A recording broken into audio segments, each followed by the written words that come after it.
What's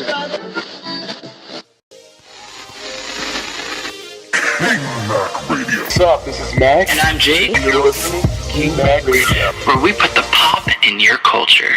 Hey, what's up, guys? You're listening to KingMacRadio.com, where we put the pop in your culture. I'm your host, Mac. It's October 3rd, and I'm really excited about today because we have a Big Brother legend on with us, Dan Gheesling. Hey, what's up, Dan? Yeah, what's going on? How's it going? Going good. It's going good. Likewise. I saw you, like less than a month ago? Oh, yeah, we had a blast. It was really nice seeing you. But let's start off this interview because I wanted to tell you, when people think of Big Brother, one of the first names that comes to mind is yours. So I wanted to know how exactly you got on the show to begin with. Well, for me, it started a long time ago. Right when I turned 21, I started applying for the show, and I didn't end up getting on the show until I was 24, and I turned 25 in the house. So it took me about 4 years to get cast on the show, and you know, it started out the first time I applied, I made it all the way to the finals, and I couldn't go, you know, because that's another trip planned, and then for 2 straight years, I didn't hear anything back in casting, and then eventually, you know, things worked out. I got cast on Big Brother 10, and kind of the rest is history from there. Wow, so determination is key. Like, if you get told no the first time, just keep going, and maybe you might get on the show. Yeah, there were times when, you know,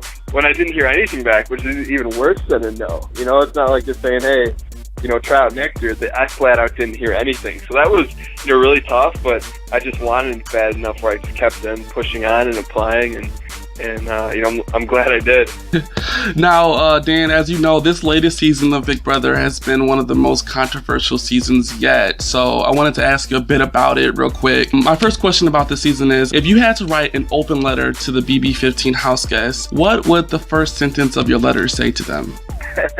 Well, oddly enough, I actually wrote these house guests a letter prior to them even getting sequestered. I wrote it in the fact that I hoped some of them who are in the casting process had a chance to read them. That's on my website. And essentially, you know, there's like 5 points that I hit in there. And one of them, you know, and I guess it really didn't apply to what happened this season, but going on the show is a privilege, you know, and you know, sometimes you see people, just in general, that, you know, they complain a lot, or they sleep a lot on the show, and to me, it's such a privilege to play the game and to go on there, just to make the best of it, even in, you know, the worst situations. But, you know, if I had to revise that letter, what I would change it to say that, just remember, everyone's watching you, and, you know, things you say can impact people, and you're going to have to deal with it when you get out. And I think, you know, people have already dealt with that, and, you know, probably continue to deal with that for a long time. Yeah, I think there might be a few house guests that might need to take some of that advice.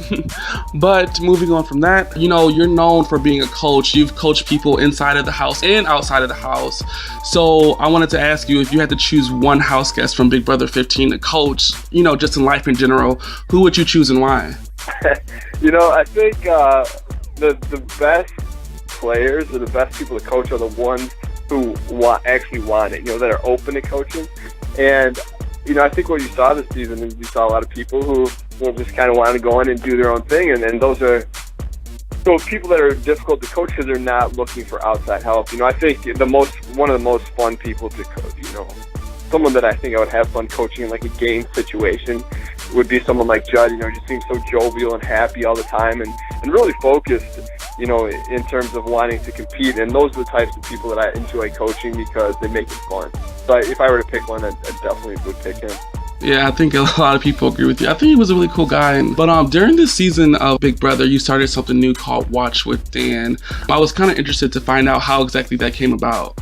Yeah, so that was something new, and you actually start to see similar things kind of pop up, not with the live commentary, but even with Breaking Bad, they started a second screen experience, and to me that's what I wanted to do with Big Brother, was provide commentary and insight into the game, you know, things that, you know, people may not understand or realize what's going on behind the scenes, or, you know, talking about people's best potential move, kind of like, you know, Monday Night Football thing during the live show. And it initially started, you know, I do a lot of live streaming. I stream a lot of video games. I have a good time with that. But, you know, some of the people that are watching me game and live stream, it was during Big Brother Canada, said, hey, you should, you know, watch Big Brother Canada with us on a live stream. I'm like, okay, we'll do it. And then so I think I did it for the last few episodes, and every time I did it, there's more and more people watching. And then eventually we kind of put the concept together to do it for this season of Big Brother 15, and then a sponsor kind of jumped on board and kind of made it a reality. And it was a lot of fun. I really enjoyed it. To me, it kind of kept me excited about this season. Although it was a little bit of a struggle to talk about, game. The whole point of Watch with Dan was to talk about the game moves and things going on with the game, and we didn't see a lot of game moves. We saw a lot of controversial things that had little to do with the game this season. Yeah, it's true. Like, everything was more personal-wise. There wasn't that much gameplay. It's just really disappointing because I think it could have been a good season. Did you agree with the MVP twist, or like, how'd you feel about that? I think, the way it was designed, anytime you have someone in there in the house that has some sort of preconceived notion, the fact that viewers have a preconceived notion, or the house guests might have a preconceived notion, and that was the fact that Alyssa was Rachel's sister. And I think in actuality, there's really nothing fair about Big Brother, but I think the way that was instituted was pretty fair because she walked in with a target on her back, and the MVP twist at least gave her a little leeway and a little protection, enough for her to give her a shot to compete in the game and have people get to know her. And so I think, and as fair as it could be, I think it balanced out the fact that she did have kind of an existing fan base, also balanced out the fact that she was the target the second she walked in there. Now, let's move away from Big Brother because you have a lot of other things going on besides Big Brother. Like, I don't know how you sleep. Like, you do so many things, man. I wanted to talk to you a bit about your college ambassador program. Can you tell me a little bit more about that? Yeah. So I've been doing a lot of speaking at colleges, primarily in the Midwest and the East Coast, and it's been a lot of fun, and I've enjoyed doing it. Speak on leadership at colleges, and sometimes I'll tweet out a picture, post something on Instagram, with the audience of the speech, and anytime I do that, I would start to get tweets saying, "Hey Dan, how do you come to my campus?" or "How can I get you to my campus?" And just like anything, once you hear something enough, it's like you sit back and take a listen and say, "All right, what can I do to make this happen?" And so what I did is I created a program called the College Ambassador Program, where there's all these college students that say, "Hey, we want to bring you to campus, Dan," and what they essentially would do is they would get in touch with the person who's in charge of booking on the campus, and then just give that information to my assistant who handles all my bookings. And then if we end up booking at their college, then I'm going to take them out to dinner with them and a friend, and of course give the talk at their college. So it's just something that kind of happened naturally from a lot of people, kind of responding to me, and it's fun. It's been really overwhelming. There's a lot of people that have been applying, and so it's just something that I think it's going to be a lot of fun, especially for a college student to kind of see that and then make it happen. That's powerful as a college student to kind of impact your campus in that way. And plus, I'm not gonna lie, I did feel a little bit, I don't want to say weird, but kind of weird about saying, "Hey, I'll take you out to dinner." But what happened was these people that tweeted me that said, "Hey, I want to bring you to campus," I literally got in touch with them on Twitter and said, "Hey, send me an email with your phone number. I want to call and talk to you for 5 minutes." And I asked everyone, "What would you want in return? Like, what value can I bring back to you for bringing me to your campus?" And they all said, "Hey, we'd love to go out to dinner with you." And so, the fact that enough people said that, I said, all right, that's what they want. I'm gonna do that. That's crazy. Like, how does that feel, knowing that you have changed people's lives in a way, like just by you talking to them or just by you being who you are? I guess the only time I focus on it, it's definitely everything that's happened from the show. I'm incredibly blessed, and that's the thing that I feel like is a privilege when you have an audience. Whether it's 1,000 people, 100 people, 10 people, whatever it is, it's a privilege. And sometimes you see people abuse that audience, and to me, it's always such a privilege that I'm always, cognizant of the fact that, people choose to follow me. People choose to, follow what I do, and I never want to neglect that or abuse that. And so the thing that kind of makes it real for me is, especially when I do college speaking, is when I'll be on the plane home and I'll get an email from someone that said, "Hey, this really impacted me. It even impacted me in the past 2 hours." I can tell you a quick story that I was speaking at this college in New Jersey called Rider University. And, I gave this presentation on leadership, and one of the points is, as a leader, you need to get to know everyone on your campus, and in particular, people who may be a little shy and maybe at the end of the line. And so I got an email, a few hours on my flight back home, and it wasn't from someone who was kind of in the leader role. It was from someone who was in the shy role and said, "Hey, you know what, Dan? So I was thinking about transferring, and these girls came to talk to me for the first time. I didn't have to eat lunch by myself for the first time." And to me, that's like, I read stuff like that. That's what keeps me going, and that's what, makes me excited. And that's the kind of stuff that, makes me feel like I'm doing the right thing and doing what I'm supposed to be doing.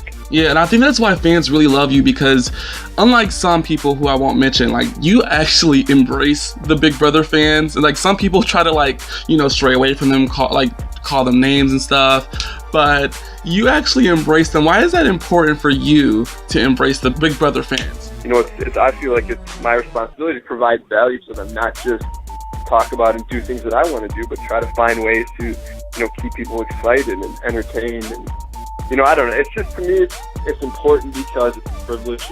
It's something that, you know, I never want to take for granted. That's why you were one of my favorites, because I remember when you first came out, like, you would legit reply to each and every single one of your fans.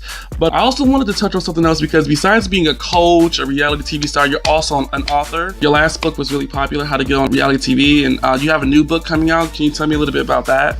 Yeah, the new book I'm writing right now, it's scheduled to come out the first week in December, and people, you know, it's available for pre-order on my website right now. And what the book's about, it's called Clean Your Own Mirror, and it's about the 6 leadership duties that I've been presenting on, you know, to these college students. And the thing with this book that's different than the other books that I've written, it really expands to a much wider audience. Like what you said before, like, you know, the other books I've written, you know, target or, you know, have a very niche market in terms of, hey, this book's really only for people who want to get on reality TV or really want to learn about my story about how to get on reality TV. Whereas this book, you know, it's a leadership book that can help someone, whether they're in high school, in college, or in their career. You know, it can help them become a better leader and learn how to influence people, you know, in a positive way in terms of, you know, getting things done and getting people to actually want to follow you, and not just because they're forced to. Yeah, that sounds like a really good book. I'm definitely going to have to check that one out. I also have a question from our KingMacRadio.com forum. I wanted to ask it real quick because I think it's an interesting question. They would like to know, when people say the name Dan Gheesling, what would you like them to remember about you besides being on Big Brother?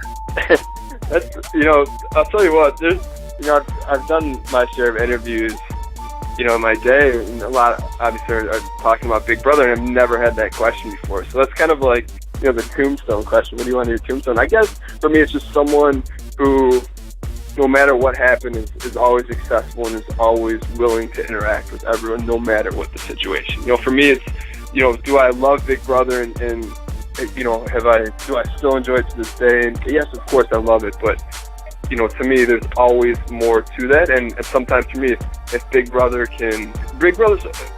opened a lot of doors for me and provided me a lot of opportunities, and I'm always going to love it for that. But if, you know, if people can think of me as someone who's, you know, I guess always accessible and willing to help someone else, that's all I'd be looking for.